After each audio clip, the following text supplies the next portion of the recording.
Have you ever wondered why some of the most intelligent, disciplined men who conquer the world through reason and logic, lose all composure when it comes to women?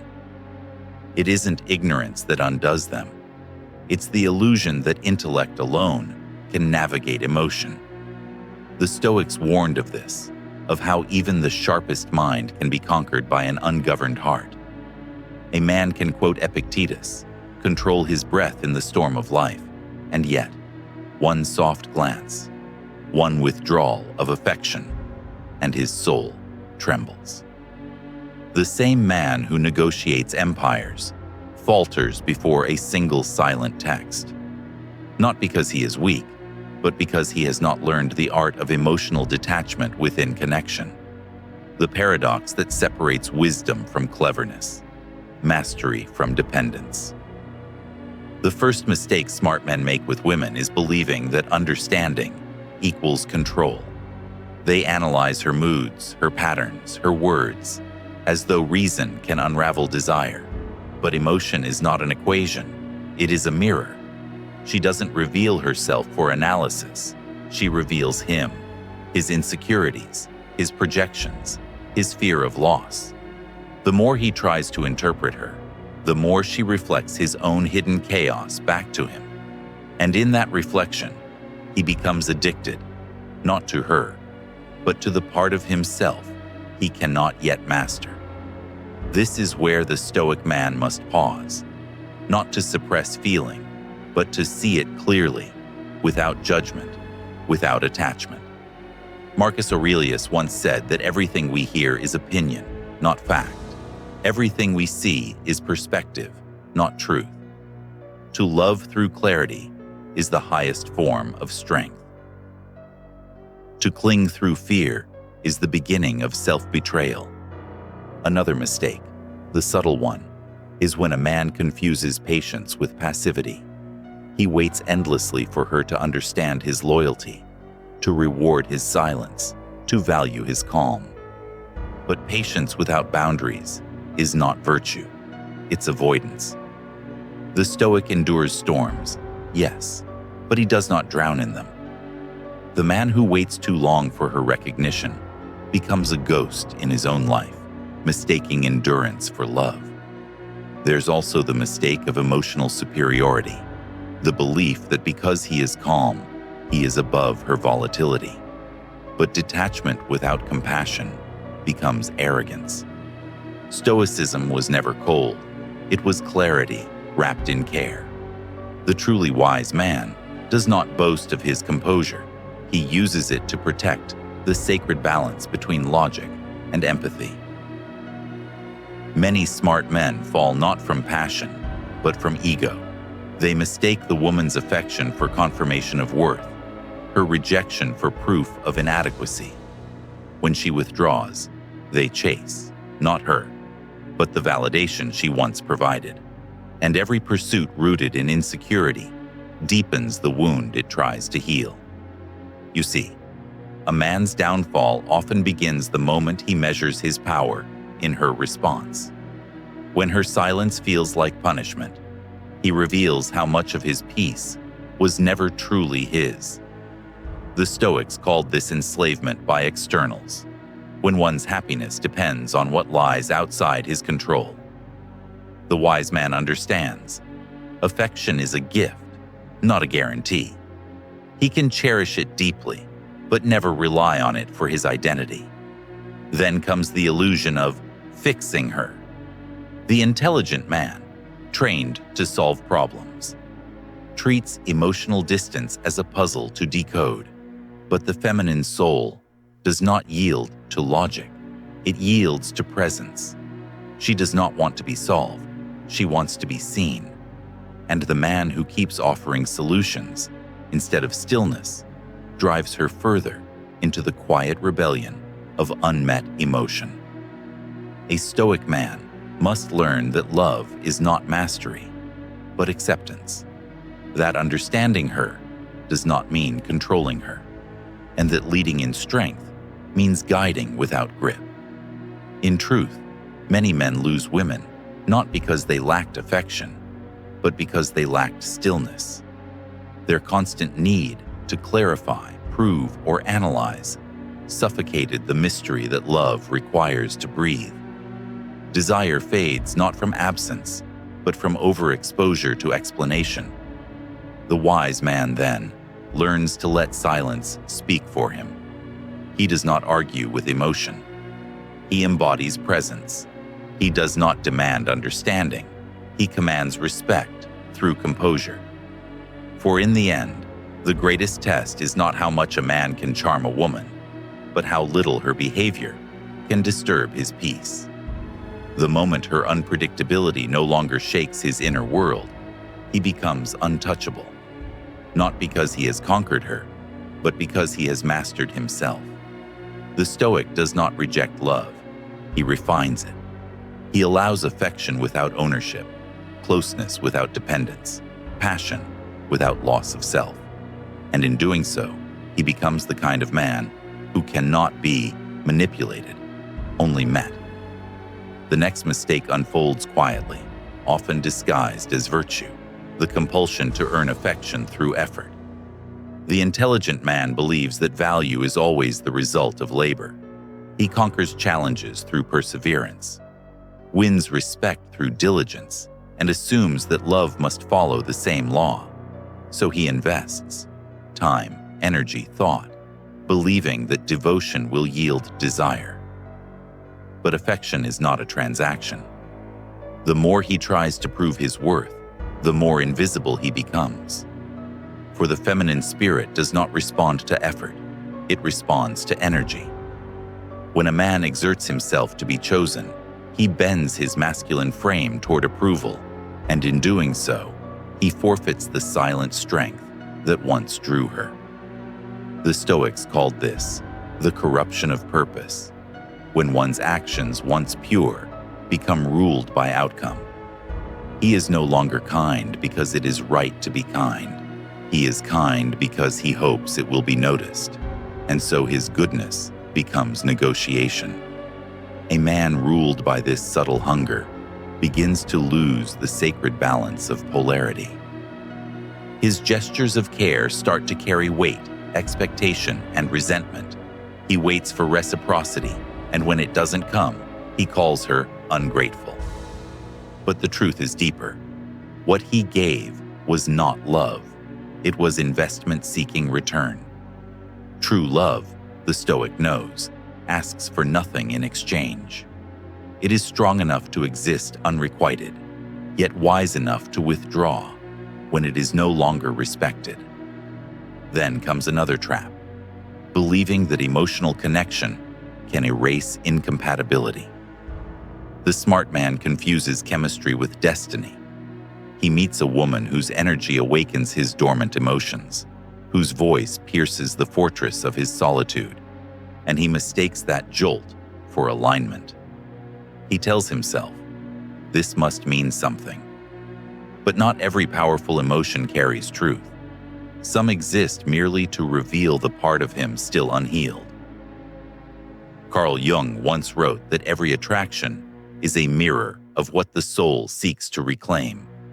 When a man is drawn to someone chaotic, elusive, or unstable, it often reflects the hidden chaos within himself. He does not desire her as she is. He desires the reconciliation of his own divided spirit. The pursuit becomes spiritual, though he doesn't know it. He calls it love. In reality, it is shadow work, disguised as romance. This is where most men lose their grounding. Instead of observing his emotional pull, he identifies with it. He tells himself he cannot walk away because the connection is special, unaware that what binds him is not fate, but projection. The Stoic would remind him, attachment is not proof of depth. It is evidence of unmastered desire. A wise man studies his emotional reactions as he would study his breath. When she withdraws, he doesn't chase, he reflects. When she tests his silence, he does not rush to explain. He remains still, for truth does not panic. He understands that love's intensity means nothing without equilibrium. Another mistake is overcommunication, the modern disease of explaining one's heart into oblivion. The intelligent man believes that clarity fixes everything, that if he just says the right words, she'll understand. But emotion is not decoded through logic. It is felt through presence. His words become noise when his energy contradicts them. He says he's calm while his tone trembles. He says he's fine while his energy screams fear. She doesn't hear his sentences. She reads his nervous system. A Stoic man speaks less because he has mastered the language of calm. His silence carries weight. His pauses breathe truth. He knows that restraint is not suppression. It is power disciplined by purpose. When he chooses words, they arrive like clean strikes, measured, minimal, and unshakably grounded. Most men fail not in what they say, but in what they cannot hold. They rush to fill every silence, because silence confronts them with themselves. Yet silence is the crucible of the masculine. It is in silence that he meets his fear of irrelevance, his craving for validation, his need to be seen.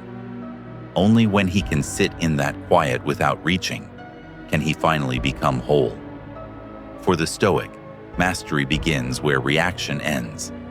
A man who cannot stay still in uncertainty will forever chase illusions. But a man who can stand firm in ambiguity commands respect without asking. He becomes magnetic, not through charm, but through the gravity of his centeredness. And when a woman senses that, when she feels a man who no longer negotiates his peace for her attention, something primal shifts. Her tests cease, her guard lowers, because his presence no longer mirrors insecurity. It reflects safety. That, more than any word, draws her closer. The lesson is simple, but rarely learned. You do not attract through effort. You attract through essence. What you embody speaks louder than what you explain. The next mistake runs deeper than intellect can reach. The habit of emotional overinvestment before trust is earned. The smart man, guided by sincerity, mistakes openness for strength. He believes that vulnerability will accelerate intimacy, that transparency will prove authenticity. But premature openness is not strength. It is exposure, and exposure without discernment invites chaos. The Stoics taught that one should not hand over the keys to his peace before he knows who stands at the gate. Yet men who pride themselves on honesty often do just that. They unveil their wounds too soon, hoping empathy will replace understanding. They speak their truth before the other has earned the right to hold it. What they call connection is often desperation, dressed as courage. A wise man guards his inner world not out of fear, but out of reverence. His emotions are sacred ground. No stranger may tread there until loyalty has been tested through time, silence, and consistency. This is not manipulation. It is mastery. To reveal slowly is to respect the rhythm of trust. The modern world glorifies instant intimacy. Messages at midnight, confessions after 2 dates, digital declarations of love. But speed kills mystery. And mystery is the oxygen of desire. When everything is known too soon, curiosity dies, and with it, attraction. The Stoic man moves differently, measured, deliberate, never rushed by emotion. He lets reality unfold at its natural pace, for truth never fears time. Another silent mistake lies in emotional dependency, the tendency to make her reaction the weather of his soul. She texts warmly, and he glows. She turns distant, and he crumbles. His peace becomes a hostage to her attention. The moment her affection wanes, he starts negotiating with anxiety. Yet no one can love clearly when their nervous system is under siege. A Stoic understands that serenity is self-generated. The woman's affection may add beauty to his life, but it must never define it. He builds his peace from the inside out, like a fortress no mood can breach. The stronger his inner world, the freer his love becomes, no longer needful, merely generous. To the unaware, such detachment looks cold, but it is the highest form of devotion, to give affection without losing sovereignty. The man who needs nothing becomes the man every woman respects, because his love is pure, free from bargaining, free from fear. Then there is the error of seeking constant harmony. The intelligent man despises conflict. It offends his reason. So he smooths over tension, avoids hard conversations, and sacrifices honesty for peace. Yet peace without truth is not peace. It is paralysis. A relationship that cannot hold discomfort will never reach depth. A Stoic does not fear confrontation, for he knows that truth is not the enemy of love, it is its protector. He speaks not to win, but to reveal clarity. His tone remains calm, even as emotions rise, because he has disciplined his instinct to dominate. He understands that disagreement handled with respect strengthens connection far more than blind agreement built on avoidance. Most men, however, confuse calm with concession. They stay silent not out of composure, but out of fear. Fear of losing affection, of being misunderstood. But silence without integrity corrodes the soul.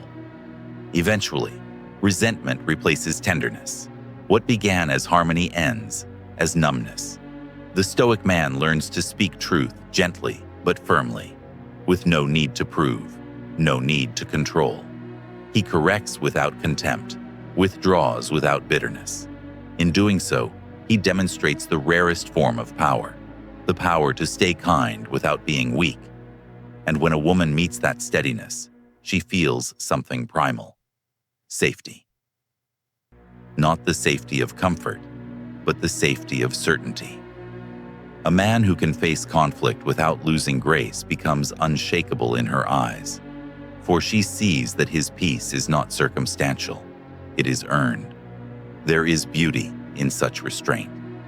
His boundaries do not push her away, they invite her respect. His detachment does not chill her, it warms her trust. He becomes the calm in her storm, not the storm she must calm. The Stoics would call this apatheia, freedom from the tyranny of passion, not the absence of it. A stillness so rooted that even love cannot unbalance it. It is here that man transcends attraction and enters mastery. There is a mistake more subtle than all the rest: the surrender of masculine polarity in pursuit of emotional equality. The modern man, trained to empathize, begins to mirror her mood rather than embody his own. When she is upset, he absorbs her chaos instead of anchoring it. When she withdraws, he chases instead of observing. What begins as compassion slowly mutates into confusion. He becomes reactive to her rhythm, forgetting that a woman is drawn not to the man who follows her storm, but to the one who remains still through it. The Stoic man does not absorb emotion, he transforms it. He lets her waves crash against the shore of his presence, never resisting, never drowning. His calm does not deny her intensity, it gives it meaning. Without that contrast, polarity collapses. When both become emotional mirrors, the relationship loses its magnetic charge.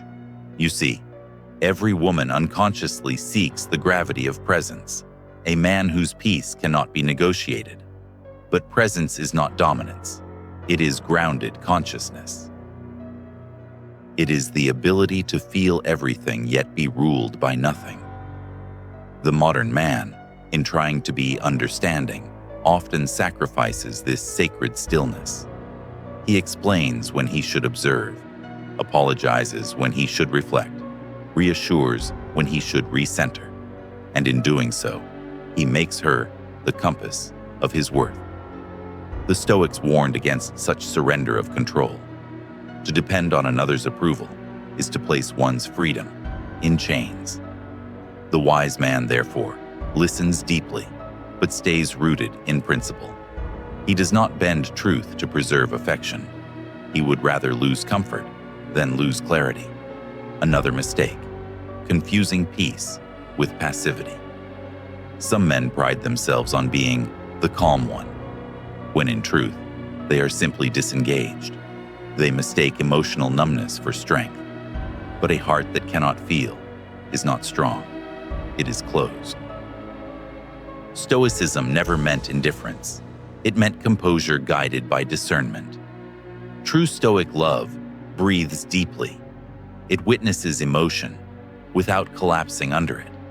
When a man feels pain but chooses perspective, when he feels longing but chooses patience, when he feels anger but chooses silence, he becomes a master of the self.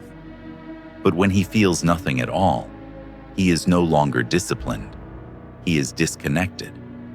A woman senses this instantly. She can tell the difference between a man who is peaceful and a man who has gone emotionally dead. The first commands reverence. The second breeds resentment. The Stoic man must remain human.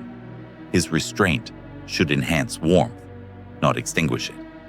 Another deep error is pride disguised as independence.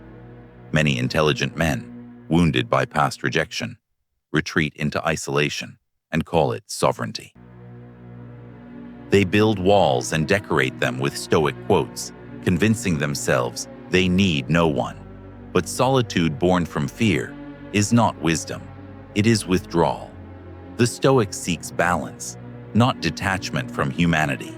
He connects freely, but without attachment, loves deeply, but without dependence. His self-sufficiency is not a defense mechanism, it is an offering. A true Stoic man stands alone, not because he fears connection, but because he refuses to be owned by it. He knows love is meant to complement wholeness, not compensate for emptiness. A relationship to him is not a refuge, it is a reflection.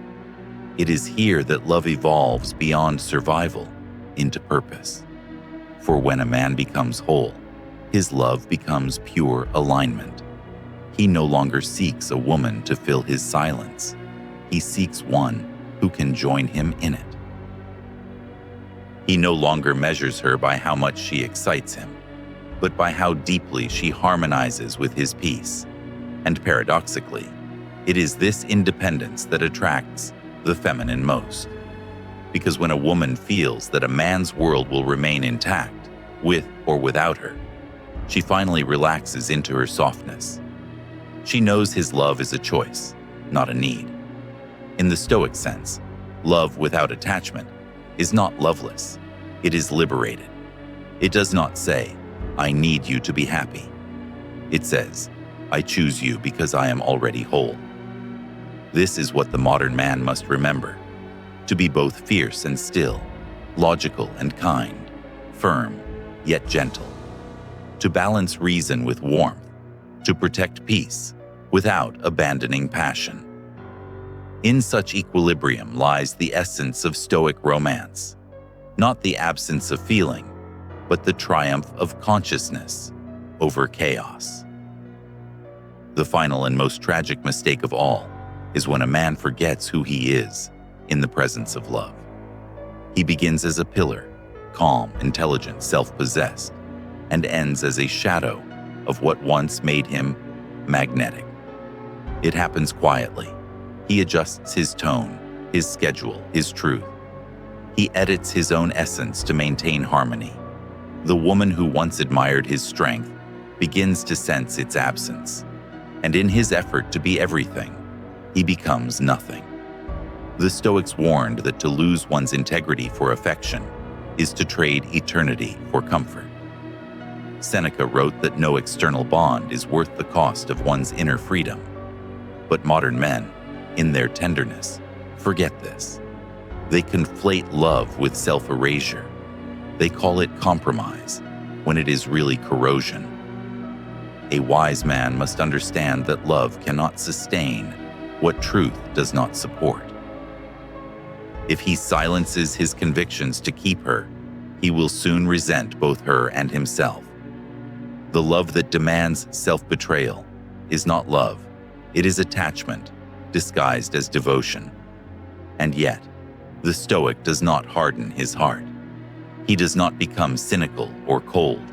He simply learns the sacred art of non-attachment, the ability to hold someone with open hands, to give fully, but never abandon himself in the process. For love, at its highest form, is not dependency, it is alignment. It is two complete beings walking side by side, not two halves, clinging out of fear. When a man remembers this, every interaction transforms. His silence becomes magnetic, his presence restorative, his detachment inspiring. Women no longer test him to measure his worth. They are drawn to his steadiness because it reminds them of truth. There comes a moment in every man's journey when he must confront the illusion that love is meant to soothe him. It is not. Love, like life, is meant to sharpen him, to strip away delusion, to refine his essence. Every rejection, every heartbreak, every silence from a woman who once smiled at him. These are not punishments, they are initiations, each one carving away the parts of him that seek control, leaving behind only consciousness. And this is where Stoic wisdom meets modern psychology. The realization that emotional pain is not the enemy. Identification with pain is. The moment he stops resisting discomfort, it loses its power. When he accepts heartbreak as a teacher, not a verdict, he transcends it. The final awakening is this: a man cannot lose what he never possessed. Affection, attention, and admiration. They belong to the moment, not to ownership. But what he can possess is mastery, the unshakable calm that no rejection can corrupt, no silence can unsettle. The Stoic man, then, stands alone, not lonely, but luminous. His solitude hums with serenity. His eyes no longer seek validation, they observe truth. He does not chase women, for he has become the kind of man they chase, the one grounded in stillness, adorned in restraint, ungoverned by desire. He smiles when she comes, and smiles when she leaves, for both are part of the same flow. He understands that love is not a promise, it is a passage. Those who walk with him for a while serve their purpose, just as he serves his. No bitterness remains, only gratitude for the lesson. In the end, the wise man learns that detachment is not the death of love, it is its purification. To love without needing, to desire without demanding, to hold without clinging. This is the final mastery. The woman who knows her worth doesn't chase, she chooses. The man who knows his worth doesn't beg, he becomes. And in that quiet becoming, the game ends. Love ceases to be a battlefield. It becomes a mirror. The Stoic smiles at his reflection, whole, calm, untouchable.